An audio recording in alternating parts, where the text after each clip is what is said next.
Okay, what I'd like you to focus on for this first set of slides, the top photo or video shows a subject freely choosing a comfortable walking pace in a shallow pool, and the bottom photo obviously is a comfortable walking pace on the HydroWorx treadmill.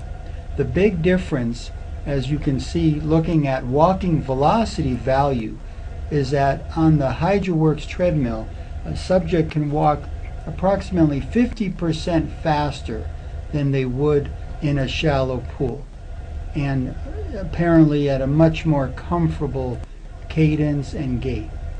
The next slide will once again, on the top, these are subjects trying to walk as fast as they possibly can.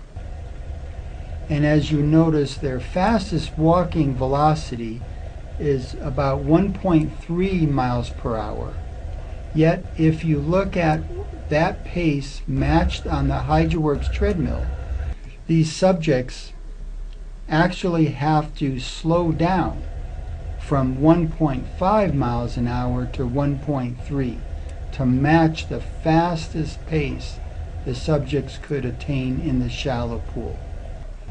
And then finally, we put back up the fastest walking pace in the shallow pool, and now we have the subjects walk as fast as they comfortably can perform on the HydroWorx treadmill. And if you look at the walking velocity, they have now doubled their walking velocity up a little over 3 miles per hour. And what this is demonstrating is the magnitude of the range of walking speeds that subjects are able to maintain on the HydroWorx water treadmill as compared to the restricted pace of walking in shallow water.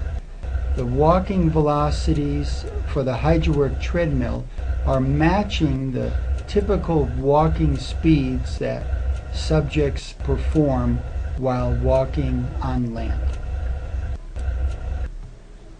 Okay, so what I'd like to do is highlight why this is relevant. This is relevant because we want to prepare our patients who walk on an aquatic treadmill or in an aquatic environment in general to better perform on land, as this is where we spend most of our time. And so what you're seeing here again is the slide illustrating the self-selected speed in the pool and the self-selected speed in the HydroWorx. So what I want to bring your attention to are some values right here that illustrate some of the what we call kinematics or stride characteristics of them walking on in the treadmill versus on land.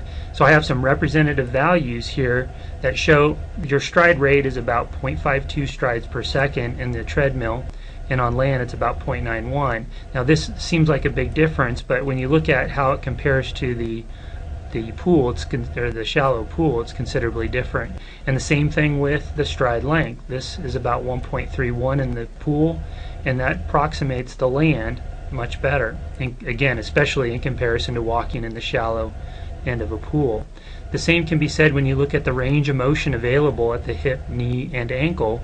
These values of 45, 59, and 40 for those joints respectively are considerably different, as you can see, compared to the aquatic treadmill, 35, 54, and 20, which very much approximate what you would see these folks perform on land. And again, why this is important is because it more so mimics, that is walking on the treadmill, more so mimics how they walk on land. And this follows a very important principle, as was just mentioned, on the principle of specificity. You only get good at what you do, and so this is illustrating that point.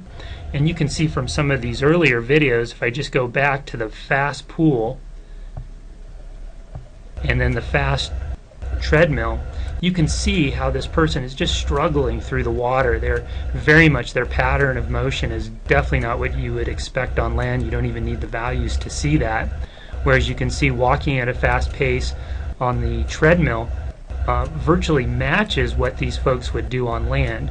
This value of 3 miles per hour is what you'd expect to see for someone in this age group walking on again on land, about 3 miles an hour. And notice these stride characteristics from the other slide, they more so mimic what these people perform on land.